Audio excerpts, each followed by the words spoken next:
Hello friends, नमस्कार। सभी लोगों का स्वागत है। बिहार एसएससी सीजीएल के लिए और बिहार दरोगा एईडीओ बीएसओ के लिए काफ़ी महत्वपूर्ण सीरीज चल रहा है। भारतीय संविधान में पंचायती राज व्यवस्था, साथ में स्थानीय स्वशासन का ये तीसरा पार्ट है। आज इस टॉपिक को कंप्लीट कर लेंगे और अगले वीडियो में नए को प्रारंभ करेंगे। प्रारंभ करते हैं। यदि आपको अच्छा लगेगा और पीछे वाले वीडियो यदि नहीं देखे हैं, पॉलिटी कंप्लीट होने वाला है, तो उसे आप ज़रूर देखिए। चलिए प्रश्नों की ओर चलते हैं। प्रश्न है, पंचायती राज व्यवस्था एक पद सोपानिक संरचना न होकर किस प्रकार की व्यवस्था है?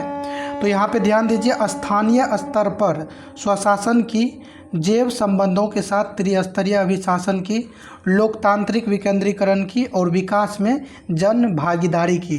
प्रश्न को समझिए। कहा गया है कि पंचायती राज व्यवस्था एक पद सोपानिक संरचना न होकर किस प्रकार की व्यवस्था है? तो पंचायती राज जो है स्थानीय स्तर पर स्वशासन की व्यवस्था है, जैव संबंधों के साथ त्रिस्तरीय अभिशासन की व्यवस्था है, लोकतांत्रिक विकेंद्रीकरण की व्यवस्था है और विकास में जन भागीदारी की व्यवस्था है। तो ये चार नाम है पंचायती राज व्यवस्था का। ध्यान रखिएगा, स्थानीय स्तर पर स्वशासन, जैव संबंधों के साथ त्रिस्तरीय अभिशासन, लोकतांत्रिक विकेंद्रीकरण, विकास में जन भागीदारी, ये चारों नाम ध्यान रखिए। ग्रामीण स्थानीय स्वशासन का पंचायती राज नामांकन किस भारतीय नेता के सुझाव का परिणाम है? यानी ग्रामीण स्थानीय शासन का पंचायती राज नामांकन, क्योंकि इसका जो पहले नाम था ग्रामीण स्थानीय शासन नाम था, ग्रामीण स्थानीय शासन, और इसको नाम दिया गया पंचायती राज। पंचायती राज जो नामांकन किया गया है, तो कौन से भारतीय नेता हैं जिनके सुझाव का परिणाम है? तो महात्मा गांधी हैं, इनके सुझाव का परिणाम है पंचायती राज। नेक्स्ट है, पंचायती राज का मुख्य उद्देश्य क्या है? लोगों को विकास मूलक प्रशासन में भागीदारी के योग्य बनाना। जो विकास मूलक प्रशासन है उसमें लोगों को भागीदारी के योग्य बनाना, लोगों को भागीदारी के योग्य बनाना, ध्यान रखिएगा। किस प्रकार स्थानीय स्तर पर ग्रामीण मामलों के प्रबंधन में राजनीतिक का अंतःखेल कम हो गया? किस प्रकार स्थानीय स्तर पर ग्रामीण मामलों के प्रबंध में राजनीति का अंतःखेल कम हो गया? क्योंकि इस जो ग्रामीण स्तर पे चलता था पहले, इस पे बहुत सारी राजनीति किया जाता था, तो इसको कम करने के लिए 73वां संविधान संशोधन लाया गया और इसी के तहत जो है इसको पंचायती राज व्यवस्था को वैधानिक दर्जा दिया गया था। अगला है, अनुसूचित क्षेत्रों में जिला पंचायत की शक्तियों के विषय क्या क्या है? जो अनुसूचित क्षेत्र है वहाँ पे जिला पंचायत की शक्तियों के विषय क्या क्या है? लघु जलाशयों की योजना बनाना, जिला पंचायत जो है लघु जलाशयों की योजना बनाते हैं। समस्त सामाजिक सेक्टरों पर नियंत्रण रखना, समस्त सामाजिक सेक्टरों पर नियंत्रण रखना, जनजातीय उपयोजनाओं पर नियंत्रण रखना, राज्य सरकार द्वारा प्रदत्त कार्य। तो ये सारी चीज़ें हैं, ध्यान रखिएगा। जिला पंचायत के अंतर्गत लघु जलाशय की योजना, समस्त सामाजिक सेक्टरों पर नियंत्रण, जनजातीय उपयोजनाओं पर नियंत्रण रखना, राज्य सरकार द्वारा प्रदत्त कार्य। अगला है, तृणमूल लोकतंत्र से क्या संबंधित है? जो तृणमूल लोकतंत्र है इससे पंचायती राज पद्धति संबंधित है, क्योंकि पंचायती राज जो है त्रिस्तरीय है। उत्तर प्रदेश में जिला पंचायत अध्यक्ष को कौन निर्वाचित करता है? उत्तर प्रदेश जो है वहाँ पे जिला पंचायत अध्यक्ष जो होते हैं उनको निर्वाचित करते हैं जिला पंचायत के सदस्यों द्वारा, अपने में से ही। जो जिला पंचायत के मेंबर हैं वो अपने में से ही जिला पंचायत के अध्यक्ष को निर्वाचित करते हैं। पंचायत चुनावों को आदेशात्मक तथा लोकसभा एवं विधानसभा चुनावों के समकक्ष बनाने का प्रावधान कौन करता है?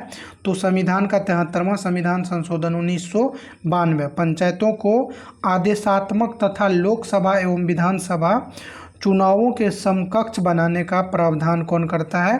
संविधान का 73वां संविधान संशोधन अधिनियम। पंचायत समिति के सदस्य किसके द्वारा चुने जाते हैं? प्रत्यक्ष रूप से जनता के द्वारा चुने जाते हैं। पंचायत समिति के जो सदस्य होते हैं प्रत्यक्ष रूप से जनता चुनता है। यहाँ पे ध्यान दीजिए, अब प्रारंभ होगा नगर पालिकाएं, नगरीय स्वशासन। तो यहाँ पे प्रश्न है, नगर पालिकाओं को कानूनी रूप से दर्जा प्रदान करने के लिए सर्वप्रथम किस प्रधानमंत्री ने लोकसभा में 65वां संविधान संशोधन विधेयक 1989 प्रस्तुत किया, जो राज्यसभा में पास न हो सका था? तो ये राजीव गांधी के द्वारा लोकसभा में नगर पालिका के लिए भी लाया गया था और पंचायती राज के लिए भी। पंचायती राज के लिए 64वां था और नगर पालिका के लिए 65वां था।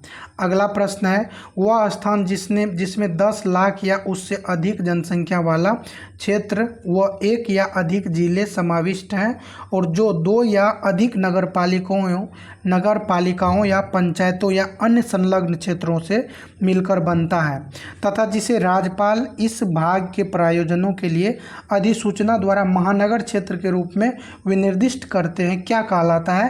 तो ये महानगर क्षेत्र कहलाता है। लंबा है लेकिन इसका आप समझ गए होंगे कि ये महानगर क्षेत्र के बारे में बात किया जा रहा है।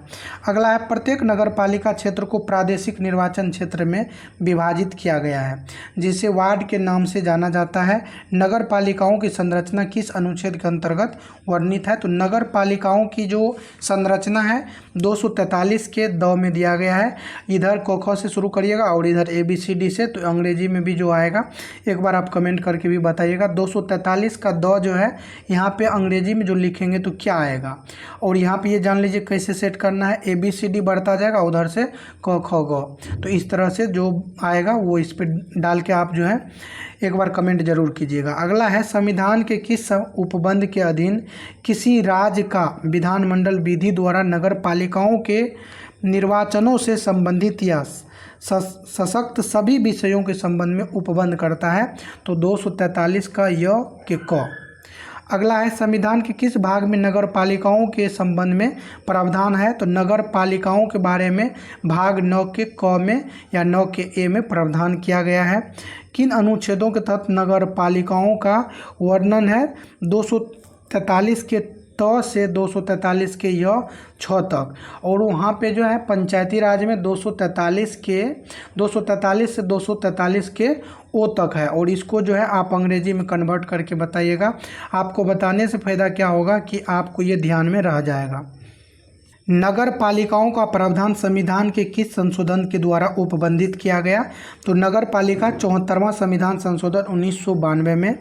ब्रिटिश शासनकाल में नगरीय शासन व्यवस्था का सर्वप्रथम उदाहरण जिसे कानूनी मान्यता प्रदान की गई कहाँ मिलती है? तो यही कल मैंने बताया था कि मद्रास नगर निगम जो है ये सबसे पहली बार आया था। मद्रास नगर निगम 1687-88 में आया था। तो ब्रिटिश शासन काल में नगरीय शासन व्यवस्था का सर्वप्रथम उदाहरण कहाँ मिलता है? तो मद्रास नगर निगम में, जिसे कानूनी मान्यता प्रदान की गई थी। चलिए अगला है, किस अधिनियम के द्वारा जवाहरलाल नेहरू, सरदार पटेल, पुरुषोत्तम दास टंडन आदि ने नगर पालिकाओं में प्रवेश किया? किस अधिनियम के द्वारा जवाहरलाल नेहरू, सरदार वल्लभ भाई पटेल, पुरुषोत्तम दास टंडन आदि ने नगर पालिकाओं में प्रवेश किया? तो 1919 का जो भारत शासन अधिनियम है इसी के तहत ये प्रावधान था। भाग 9 के क के अंतर्गत नगर पालिकाओं में कितने नए अनुच्छेद जोड़े गए हैं? तो नगर पालिकाओं में 18 नए अनुच्छेद, नगर पालिकाओं में 18 हैं और पंचायती राज में 29 है। अगला प्रश्न है, नगरीय स्वशासन हेतु 74वें संविधान संशोधन द्वारा किन त्रिस्तरीय नगर पालिकाओं का गठन किया गया? तो त्रिस्तरीय नगर पालिका जो है नगर पंचायत, नगर पालिका और नगर निगम। तो ये 3 नगर पालिका में भी 3 स्तर हैं। एक तो नगर पंचायत है जो सबसे छोटे हैं, उसके बाद नगर पालिका आ जाते हैं और जो सबसे बड़े होते हैं वो नगर निगम होते हैं। तो इसको ध्यान रखिएगा, नगर पंचायत, नगर पालिका और नगर निगम। तो नगर पंचायत जो होता है, जो स्टार्टिंग रहता है इसका, जैसे सिटी के रूप में थोड़ा सा डेवलप हुआ तो नगर पालिका, और बहुत अधिक डेवलप हो गया है तो वो हो जाता है नगर निगम। आगे देखेंगे सभी को बारी बारी से। चलिए, 74वें संविधान संशोधन अधिनियम 1992 के द्वारा कौन सी अनुसूची जोड़ी गई थी? तो ये 12वीं अनुसूची, क्योंकि इसी में नगर पालिका के बारे में प्रावधान है। 74वें संविधान संशोधन अधिनियम 1992 को किस राष्ट्रपति ने अनुमोदित किया था? तो डॉक्टर शंकर दयाल शर्मा उस समय में भारत के राष्ट्रपति थे 1992 में, डॉक्टर शंकर दयाल शर्मा। और पीवी नरसिम्हा राव भारत के प्रधानमंत्री थे, ध्यान रखिएगा, नीचे प्रधानमंत्री के बारे में कहा गया है। तो शंकर दयाल शर्मा पंचायती राज व्यवस्था और नगर पालिका जो 1992 में, ये 1993 का नहीं, 1992 का जो एक्ट आया था, ये 73वां संविधान संशोधन और 74वां, तो उस समय में भारत के राष्ट्रपति डॉक्टर शंकर दयाल शर्मा थे। तो शंकर दयाल शर्मा और राष्ट्रपति शंकर दयाल शर्मा, प्रधानमंत्री हो गया पीवी नरसिम्हा राव। नगर पालिकाओं के सदस्यों का चुनाव किस विधि से होता है? तो ध्यान रखिएगा, नगर पालिका में जो सदस्यों को चुना जाता है, डायरेक्ट जो चुना जाता है, यानी प्रत्यक्ष व्यवस्था है। नगर पालिका में महिलाओं के लिए कितना स्थान आरक्षित है? तो कुल स्थानों का 1/3 यानी 33% नगर पालिकाओं में भी जो है सीट का प्रावधान किया गया है। अगला है, किस अनुच्छेद के अंतर्गत नगर पालिकाओं में आरक्षण का प्रावधान है? तो आरक्षण का प्रावधान 243 के 9 में है। ABCD करके आप इसको बताइएगा। ABCD कैसे करना है वो मैंने बताया है कि आपको ABCD करके बढ़ना है और इधर क ख ग घ इस तरह से बढ़ना है। तो आपको यहाँ पे आ जाएगा 243 के 9 के बदले क्या आएगा? तो ऐसे भी आप देख सकते हैं, जैसे मैं एक करके दिखा रहा हूँ, क ख, तो क ख में आपको 5 आ गया और उसके बाद च छ में 5 आएगा, तो 5 5 10 आ गया। उसके बाद क्या आएगा? ट ठ, तो ट ठ में भी 5 आएगा, तो हो गया 15, और तौथा में ये 9 आएगा, तो ये लास्ट में आएगा, तो 15 5 20, यानी ये 20 नंबर पे क्या आता है? टी आता है। तो किस अनुच्छेद के अंतर्गत नगर पालिकाओं में आरक्षण का प्रावधान है? 243 के टी में ध्यान रखिएगा। अगला है, राज्य विधानमंडल किनको नगर पालिका का पदेन सदस्य बनाने के लिए उपबंध बना सकती है? जो राज्य विधानमंडल है, किनको नगर पालिका का पदेन सदस्य बनाने के लिए उपबंध बना सकती है?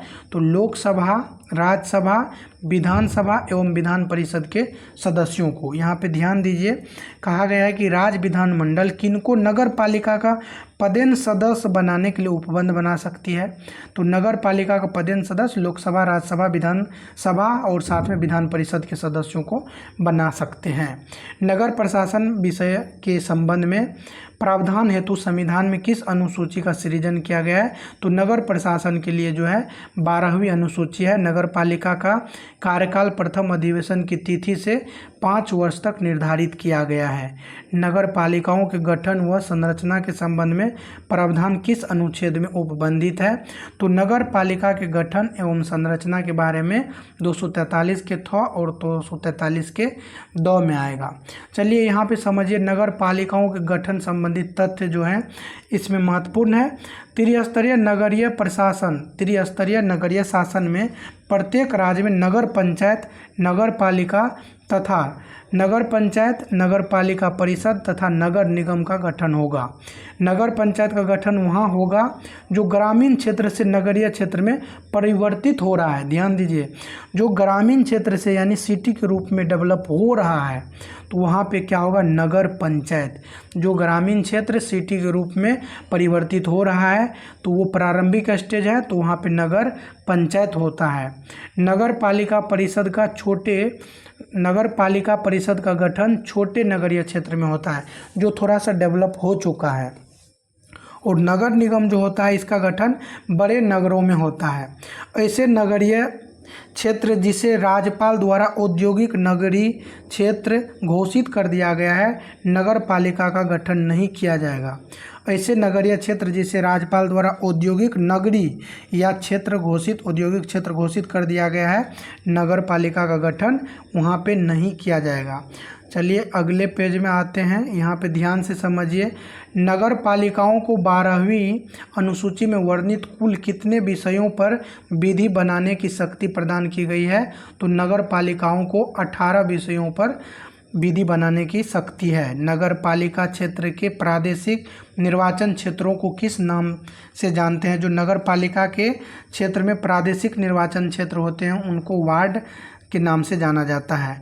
वार्ड समिति के गठन के लिए किसी नगर पालिका की जनसंख्या कितनी होनी चाहिए? जो वार्ड समिति होते हैं उसके गठन के लिए नगर पालिका की जनसंख्या कितनी होनी चाहिए?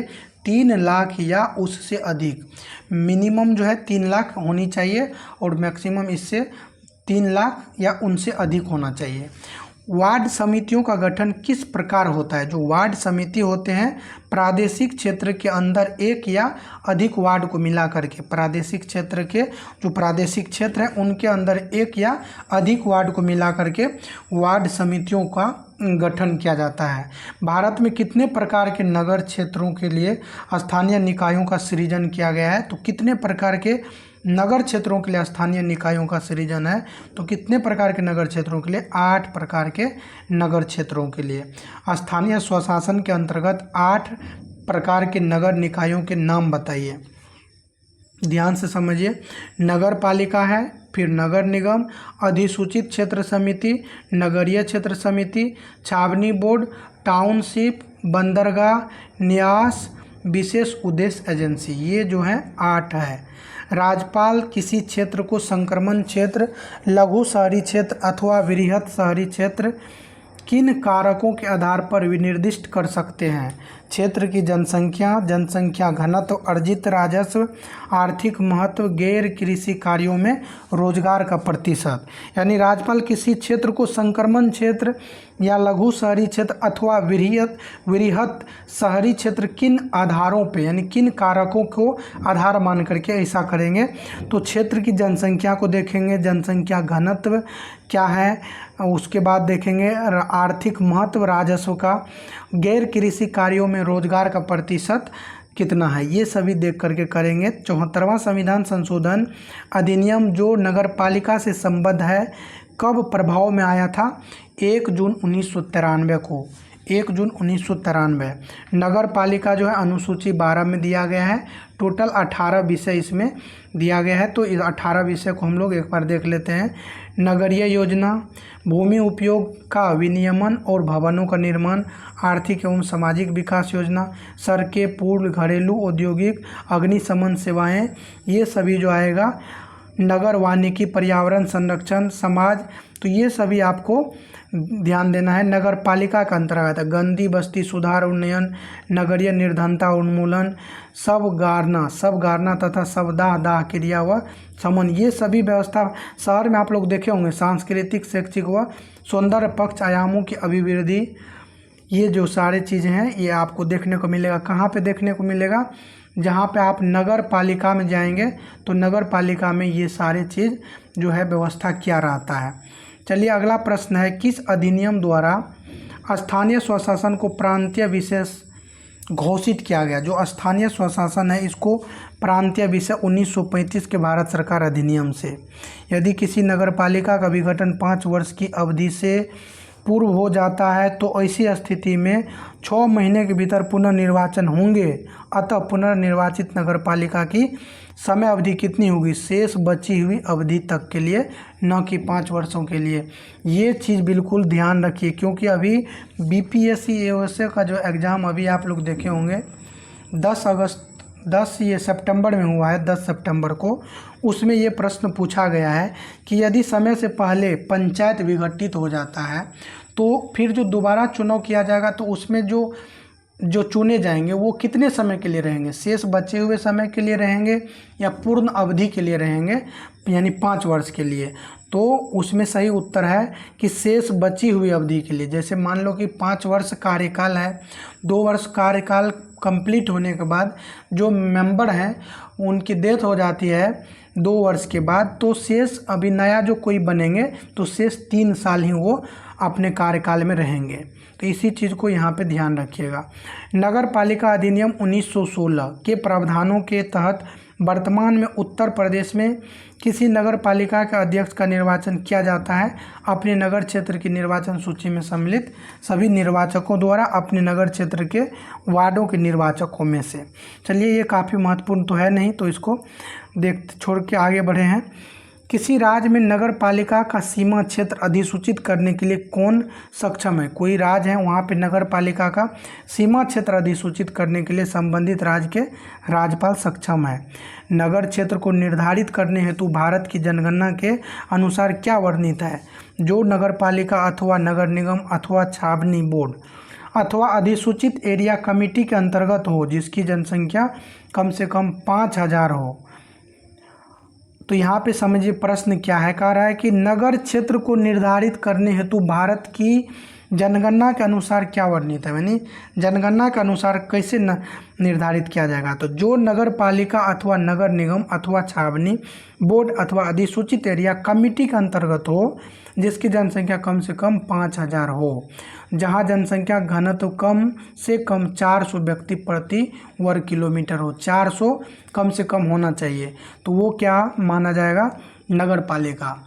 ऐसे में कभी बिहार को देखिए तो बिहार में तो घनत्व 1106 है, तो पूरे बिहार ही ऐसे में नगर पालिका बन जाएगा।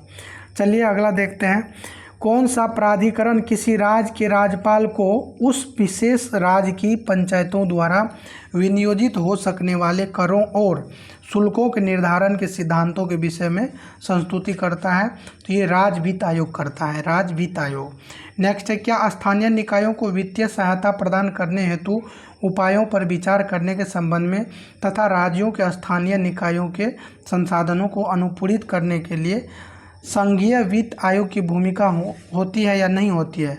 तो महत्वपूर्ण भूमिका होती है। अगला है, यदि कॉलेज का विद्यार्थी अपने नगर की नगर परिषद में चुने जाने का इच्छुक है तो उसके नामांकन की क्या शर्त होगी? उसका नाम मतदाता सूची में सम्मिलित है तो फिर वो कर सकते हैं। राज्य सरकार तथा स्थानीय शासन के बीच राजस्व बंटवारे के लिए कौन उत्तरदायी है? तो राज्य के जो वित्त आयोग होते हैं उत्तरदायी होते हैं। जिले की पंचायतों एवं नगर पालिकाओं द्वारा तैयार योजना को संगठित करना एवं जिला स्तर पर विकास योजनाओं का प्रारूप तैयार करने का कार्य किसका है? जिला योजना समिति का। जिला योजना समिति का गठन एवं इनसे संबंधित प्रावधानों का उपबंध कौन करेगा? तो राज्य विधानमंडल करते हैं। 243 के ZD में जिला योजना है, ZD में, तो इसको ध्यान रखिएगा। जिला पंचायत और नगर पालिका के कितने सदस्य जिला योजना समिति के सदस्यों के रूप में चुने जाएंगे? 4/5 सदस्य। प्रत्येक महानगरीय क्षेत्रों में विकास योजना के प्रारूप को कौन तैयार करता है? जो प्रत्येक महानगरीय क्षेत्र है वहाँ पे विकास योजना के रूप में विकास योजना के प्रारूप को महानगरीय योजना समिति तैयार करते हैं। नेक्स्ट प्रश्न है, नगर पालिका के निर्वाचित सदस्य, जो नगर पालिका है वहाँ के निर्वाचित सदस्य एवं पंचायतों के अध्यक्षों द्वारा अपने में से ही कितने सदस्यों को महानगर योजना समिति के लिए चुने जाएंगे? 2/3 सदस्य को। 2/3 सदस्य को ध्यान रखिएगा। थोड़ा हो सकता है आपको बोरिंग लग रहा होगा क्योंकि थोड़ा जो है मतलब अलग भाषा में यहाँ पे प्रश्न है, लेकिन इसको आप दोबारा देख लीजिएगा क्योंकि प्रश्न यहाँ से बनता है। अगला है, नगर निगम में 3 प्राधिकरणों की क्या नाम है? 3 प्राधिकरणों के क्या नाम है? परिषद। परिषद का प्रमुख कौन होता है? महापौर या फिर मेयर का नाम सुने होंगे, वहीं परिषद के प्रमुख होते हैं। चलिए नेक्स्ट प्रश्न जो है आपका, परिषद के कार्यों को सुगम बनाने के लिए गठित किया गया, जो परिषद के कार्य हैं सुगम बनाने के लिए अस्थायी समिति गठित किया गया है। परिषद और अस्थायी समिति द्वारा लिए गए निर्णयों को लागू करने के लिए कौन जिम्मेदार होता है? तो नगर निगम आयुक्त। जो परिषद है और अस्थायी समिति है, ये जो निर्णय लेते हैं इसको लागू करने के लिए नगर निगम उत्तरदायी होते हैं, नगर निगम आयुक्त। छोटे शहरों एवं कस्बों के प्रशासन के लिए कौन सी संस्था स्थापित है? नगर पालिका। नगर पालिका बड़े शहरों जैसे दिल्ली, मुंबई, कोलकाता, बेंगलुरु आदि में स्थापित किया गया है, तो वहाँ पे नगर निगम दिल्ली, ध्यान दीजिए, दिल्ली, बम्बई, कोलकाता, बेंगलुरु, ये सब नगर निगम है। छावनी परिषद की स्थापना किस अधिनियम के अंतर्गत की गई? छावनी अधिनियम 2006। छावनी 6 ऐसे ध्यान रख लीजिए। वर्तमान में देश में कुल कितने छावनी बोर्ड हैं? तो ये 2019 तक जो है ये 62 छावनी बोर्ड है। छावनी परिषद के गठन का क्या उद्देश्य है? छावनी क्षेत्र में सिविल जनसंख्या के प्रशासन के लिए। नागरिक जनसंख्या के आधार पर छावनी बोर्डों के कितने छावनी बोर्डों के कितने कोटियों में विभाजित किया गया? 4 कोटि में। छावनी परिषद के कार्यकारी अधिकारी की नियुक्ति कौन करता है? तो छावनी परिषद के कार्यकारी अधिकारी की नियुक्ति भारत के राष्ट्रपति करते हैं। नगर पालिका कार्मिकों को प्रशिक्षण देने के लिए कौन कौन से संस्थान है? तो नगर पालिका कर्मी को प्रशिक्षण देने के लिए अखिल भारतीय स्थानीय स्वशासन संस्थान 1927, नगरीय एवं पर्यावरणीय अध्ययन केंद्र 1967, क्षेत्रीय नगरीय एवं पर्यावरणीय अध्ययन के लिए केंद्र जो है 1968। अगला है, शहरी स्थानीय निकायों के पास राजस्व के क्या क्या साधन है? तो राजस्व के क्या क्या साधन है? कर राजस्व, गैर कर राजस्व, अनुदान, हस्तांतरण और कर्ज। जिला योजना समिति में निर्वाचन व पदेन सदस्य कितने होते हैं? तो निर्वाचित 20 होते हैं और पदेन जो होते हैं 5। भारतीय संविधान में कौन से अनुच्छेद में जिला योजना समिति का गठन है? 243 के जेड कह लीजिए फिर या 243 के वाय घ। उत्तर प्रदेश में जिला योजना में सम्मिलित किया गया नगर पंचायत के साथ ग्राम पंचायत और क्षेत्र पंचायत। संविधान के किस अनुच्छेद के अंतर्गत महानगर योजना समिति के गठन है? तो महानगर 243 के जेड ई। अगला है, महानगर योजना समिति का प्रमुख कार्य क्या है? जो महानगर योजना समिति होते हैं प्रत्येक महानगर क्षेत्र के लिए विकास योजना का प्रारूप तैयार कर संबंधित सरकार को भेजना। उत्तर प्रदेश में नगर निगम का पदेन सदस्य कौन होता है? मेयर होता है। अनुच्छेद 243 झ के अधीन गठित वित्त आयोग की नगर पालिकाओं की वित्तीय स्थिति का भी पुनरावलोकन करेगा। यह उपबंध उल्लिखित है अनुच्छेद 243 के म में। अगला यहाँ पे ध्यान दीजिए, सहकारी समितियां हैं और महत्वपूर्ण है। सहकारी समितियों को संवैधानिक दर्जा किस संविधान संशोधन द्वारा? तो 97वां संविधान संशोधन 2011 के द्वारा दिया गया। संविधान के किस भाग में सहकारी समितियों का प्रावधान है? 9 के बी या 9 का ख देखने को मिलेगा। अगला प्रश्न है, किन अनुच्छेदों में कह रहा है कि कौन से अनुच्छेद हैं जिसमें सहकारी समितियों को उपबंधित किया गया? अनुच्छेद 243 के ZH से ZT तक। तो 9 का मतलब यहाँ पे देख लिया है कि T आता है। सहकारी समिति में निदेशकों की अधिकतम संख्या कितनी हो सकती है? तो सहकारी समिति में निदेशकों का जो अधिकतम संख्या है 21। भारत में सहकारी आंदोलन की शुरुआत 1904 में किया गया था। भारत में सहकारी आंदोलन के जनक माने जाते हैं F निकोलसन। काफ़ी महत्वपूर्ण है कि भारत में जो सहकारी आंदोलन हुआ था इसके जनक किसको माने जाते हैं? F Nicholson. सहकारी मतलब सभी काम को करने वाले, तो निकल के आया सभी काम को कर दिया, F निकोलसन ध्यान रखिएगा। भारत में सहकारी आंदोलन के जनक कौन है? F Nicolson.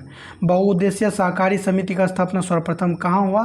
यानी बहुत सारे उद्देश्य को ध्यान में रखते हुए सहकारी समिति का गठन उड़ीसा में 1939 में किया गया। सहकारिता की उत्पत्ति कहाँ से मानी जाती है? सहकारिता की उत्पत्ति मानी जाती है यूरोप से। सहकारी समिति की साधारण सभा की वार्षिक बैठक कितने दिनों में आयोजित की जाती है? तो सहकारी समिति की जो साधारण सभा की वार्षिक बैठक है वित्तीय वर्ष के समापन के 6 माह के अंदर, जैसे वित्तीय वर्ष समाप्त होने वाले हैं तो उससे 6 महीना पहले किया जाएगा। सहकारी समिति में अनुसूचित जाति या अनुसूचित जनजाति के लिए कितने स्थान आरक्षित है? तो सहकारी समिति में 1 है, अनुसूचित जाति जनजाति के लिए 1। सहकारी समिति में महिलाओं के लिए कितनी सीटें आरक्षित है? तो महिलाओं के लिए 2 सीटें आरक्षित है। राज्य विधानमंडल सहकारी समितियों का निगमन, विनियमन और समापन के संबंध में किस अनुच्छेद के तहत उपबंध किया गया? 243 के झ। अगला प्रश्न है, अगला ध्यान से देखिए, भाग 9 के ख में वर्णित सहकारी समितियों के प्रावधान किस अनुच्छेद के तहत संघ राज्य क्षेत्रों को दिया गया है? तो 243 के ध।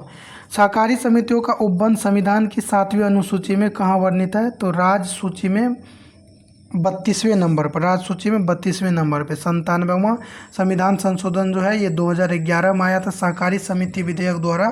संविधान में 3 परिवर्तन लाए गए। विधेयक द्वारा सहकारी समितियों के गठन को मौलिक अधिकार माना गया।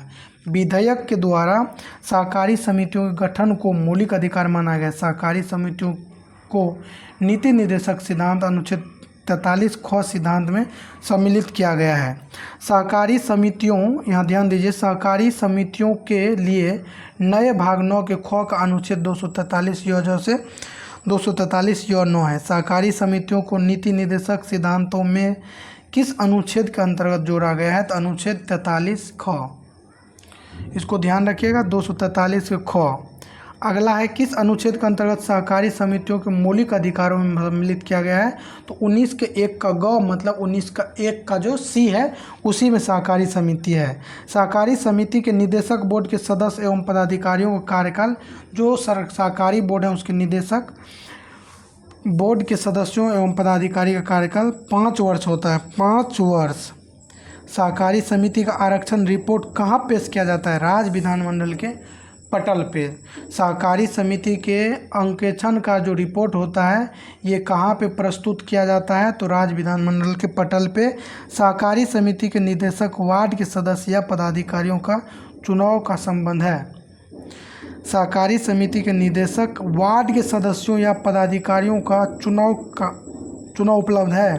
तो 243 के य टर्म में, 243 के य टर्म में। अब यहाँ से अपना जो है एक नया जो चैप्टर आ रहा है, इसका नाम है संवैधानिक विकास, और काफ़ी इम्पोर्टेंट है संवैधानिक विकास। आज के वीडियो को यहीं समाप्त करते हैं। सभी लोगों को धन्यवाद।